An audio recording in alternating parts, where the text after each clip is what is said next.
Bueno, ahora quiero que imaginen sentado acá un niño de unos 5 años de edad, con mamá depresiva, papá alcohólico, donde su primer recuerdo de cuando era pequeño era de estar recibiendo una bomba de información de parte de su mamá, depresiva, sobre su papá. Que papá era malo, que papá la golpeaba cuando él se quedaba dormido, que papá andaba con las mujeres, pero a todo lo que le decía en contra de papá, sumémosle que decía unos 5 garabatos por segundo. O sea, ya no era el papá, sino que era el tanto, que no andaba con las mujeres, andaba con las prostitutas, pero dicho de otra forma. Entonces, este niño empezó desde chico a escuchar violencia, a escuchar garabatos, como la mamá era agresiva para hablar, violenta. Entonces, el niño, entre todo lo que intentaba procesar, empezó a sentir miedo, mucho miedo, lloraba mucho, siempre cabeza agacha, llorando, con temor a que llegara el papá, con pena, con tristeza, a veces rabia.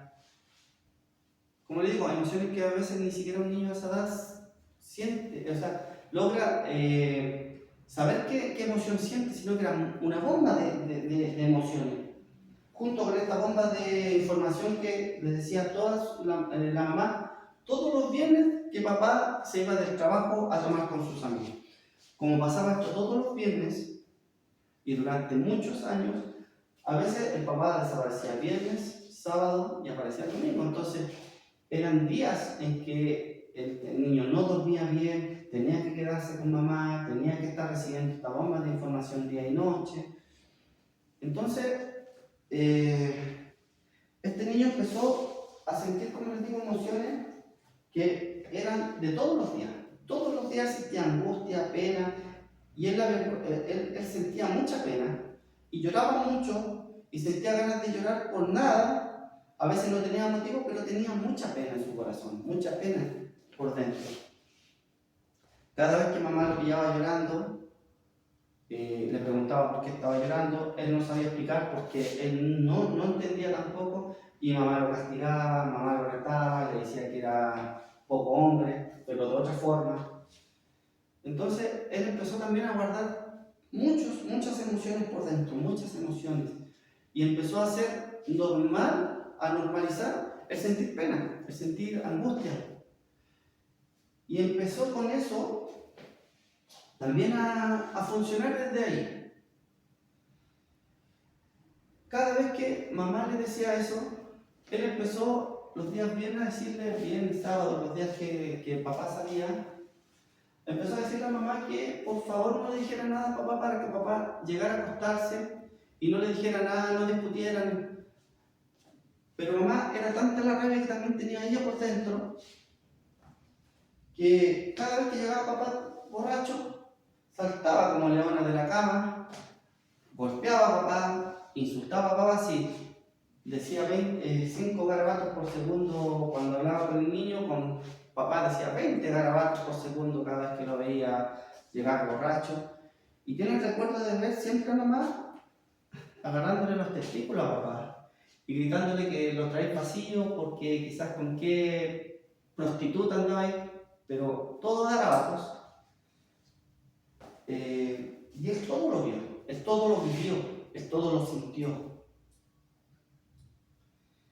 Entonces podemos ver que acá hay un niño con mucho miedo, con mucha pena, con mucha rabia, con mucha angustia, con frío, como les digo, con muchos sueños, porque no podía dormir los fines de semana, porque él se quedaba dormido y papá podía llegar a pegarle a la mamá. Con muchas culpas, muchas veces pensó que todo lo que pasaba era su culpa, porque mamá muchas veces le dijo que ella no quería tenerlo, que quería haberlo abortado, y recibió mucha de esa información negativa de parte de mamá, que él no lograba, como le digo, entender muchas cosas.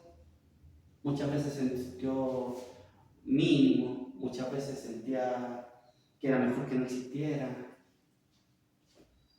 Cuando empezó a ir a la escuela, tampoco le fue mejor, porque también si bien él tenía buenas notas, él tenía un ritual siempre en las mañanas de vestirse solo porque mamá no se levantaba a vestirlo, no se levantaba a darle un desayuno, entonces su ritual era ponerse su camisa de esta celeste, siempre con el cuello cochino, los puños cochinos, sucio, muy sucio.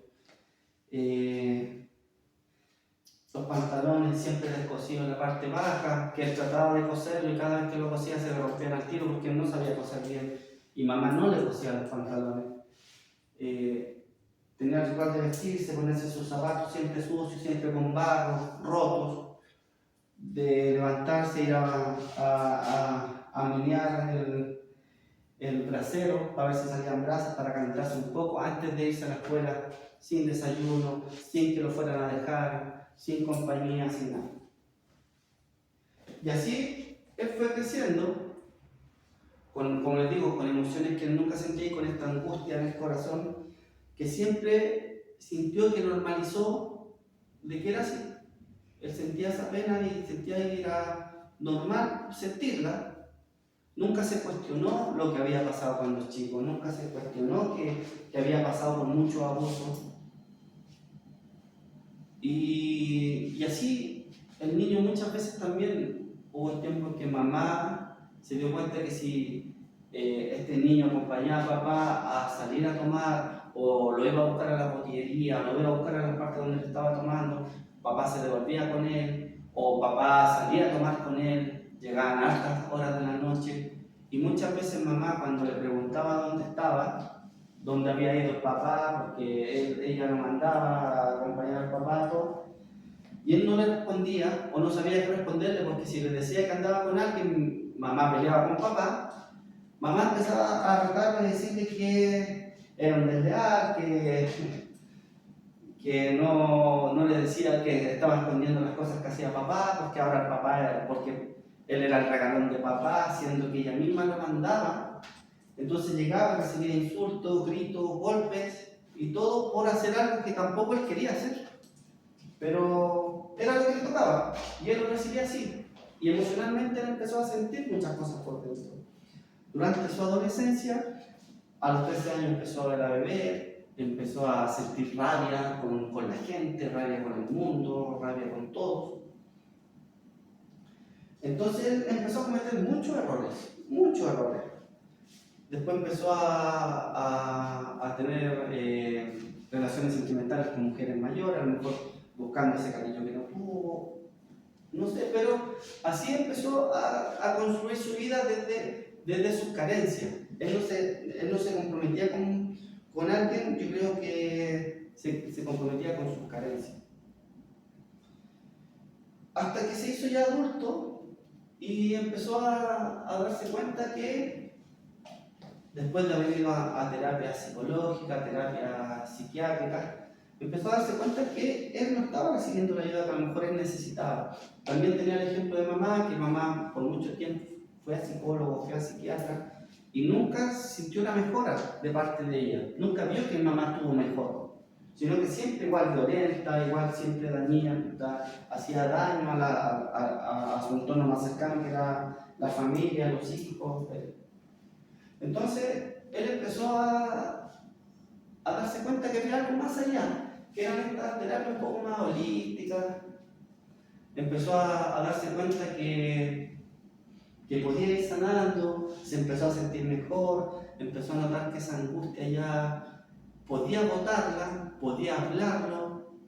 Al principio, cada vez que hablaba, se acordaba de muchas cosas que vivió, tanto en etapa adulta como en etapa de niño. Él lloraba mucho, sufría mucho, pero llegó un momento en que ya podía contarlo sin llorar. Y empezó a sentir que se sentía mucho más aliviado, se sentía mucho mejor. Y todas las terapias que él tomaba, todos los cursos que empezó a tomar, todos hablaban sobre lo mismo: sanar con mamá, sanar con papá. Claro, vio la oportunidad en algún momento, empezó a sanar con papá.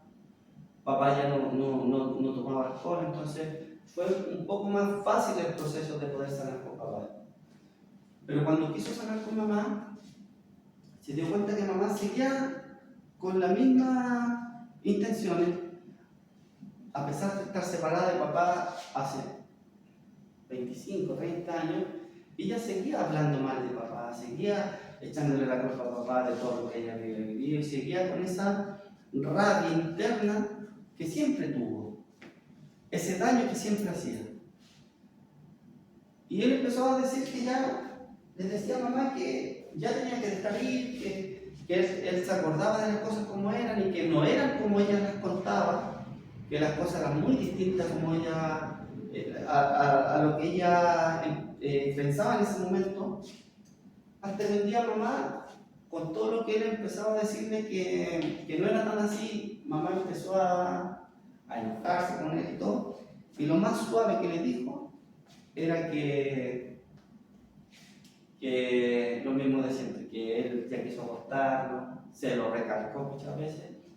Y este niño, que ya era un adulto, de parte de la mamá recibió que ojalá que a tu hijo se lo violen bien violado, pero subémosle los garabatos en algo que hasta el día de hoy él no logra entender el grado de maldad que pueda tener una persona, menos su mamá, y menos hacia un nieto, que el nieto la quiere mucho. Entonces es algo que hasta el día de hoy no se entiende del todo. Entonces, una vez que él se dio cuenta de que con mamá no iba a poder sanar, porque mamá seguía siendo la misma mujer que fue toda su vida y que seguía intentando hacer daño a las personas que la queremos o que somos más cercanos a ella, empecé a darme cuenta de que yo puedo sanar sin tener que tener una relación con mamá. Yo puedo sanar sin necesidad de estar cerca de una persona que quiere y va a seguir haciendo daño. Logré notar, después de todo lo que empecé a vivir, a leer y todo eso, que existen cuatro tipos de personas que generan heridas en el alma o de infancia, que son las personas que son ignorantes, que no saben que están haciendo daño, no lo hacen a propósito muchas veces, pero hacen daño. Son personas que ignoran que pueden hacer daño. Están las personas que son motivadores, que también hacen mucho daño. Por ejemplo, las personas que dicen tu hermano se porta mejor que tú, o tú deberías sacarte las mismas notas que tu hermana porque tu hermana es acá. Entonces tratan de motivarlo, pero lo que no saben o no entienden es que en vez de motivarlo lo están minimizando.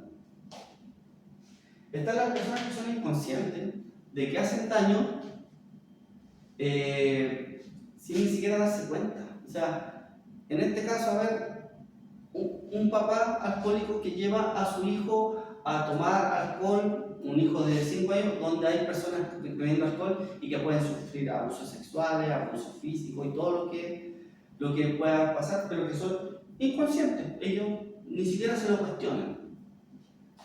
Y están las personas que son malas, que hacen todo sabiendo que están haciendo mal, están haciendo daño, que están haciendo un mal. Y una de las personas malas es una de las personas que yo siento que es la mamá de este niño que ya es adulto. Que no se puede conversar con alguien que no está arrepentido, que siente que las cosas siempre le ha hecho bien, que hacer daño es súper normal y que decir cosas dañinas es normal, porque ella quiere decirlo. Y no hay un cuestionamiento, no hay un mea culpa, sino que está hecho, ellos lo hacen y es así. Entonces entendí que se puede sanar de otra forma. Y como esta es mi historia, como este niño que está acá, con 5 años, con la cabeza agacha, llorando, sintiendo todas esas emociones que yo le he comentado, el miedo, la tristeza, el frío, el hambre. Y como yo fui ese niño y sé lo que siente y sé lo que necesita, ya no tengo que pedírselo a mamá, ya no tengo que pedírselo a papá, ya no tengo que pedírselo a nadie. Yo no le puedo dar, porque yo sé las necesidades de él. Yo lo puedo abrazar, yo le puedo decir a su cara que estoy muy orgulloso de ti, de todo lo que conseguiste, de todo lo que aguantaste, de todas las veces que te tuviste que parar cuando te caíste, las veces que te tuviste que parar cuando te botaron, porque sí, también nos botaron muchas veces. Pero estoy orgulloso, muy orgulloso de lo que conseguiste. Tienes hijos maravillosos, o hijos que son buenas personas. Tú te has convertido en una buena persona o intentas ser una buena persona. Y que todo lo que viviste, tú no lo vas a vivir nunca más, porque yo me voy a preocupar de siempre estar contigo, de siempre apapacharte, de siempre abrazarte, de darte lo que tú quieres. Si necesitas comer algo, lo vamos a ir a comer juntos. Así que terminando este taller, nosotros nos vamos a ir a comer algo rico, los dos solos, vamos a conversar, vamos a platicar harto. Y lo principal que quiero decirte es que te amo mucho, que nunca más vas a estar solo. Aunque suene repetitivo, nunca más vas a estar solo. Que todo lo que hiciste, estoy muy orgulloso. No hay nada que te quitaría. Todas las decisiones que tomaste, las tomaste por intentar ser una mejor persona. A veces no resultó, a veces sí, pero te convertiste en algo que está haciendo algo bueno en esta vida. Siento que podría haber hecho todo lo contrario, así que te amo mucho y espérame después porque vamos a salir. Así que ahora te invito a que te sientas ahí con todas las personas que están acá y disfrutes de este taller, porque este taller es para ti, es por ti y está dedicado a ti. Así que anda a sentarte ahí y nos vemos más ratito cuando terminemos para que nos vayamos a comer algo rico. Así que eso, traten de cuidar a su niño que ya está allá sentado, es de lo que tienen que preocuparse y darle ese cariño y ese amor que no se lo dieron a ustedes cuando es chico, pueden dárselo ya ustedes adultos. Así que vamos a empezar este taller que se llama Heridas de Infancia.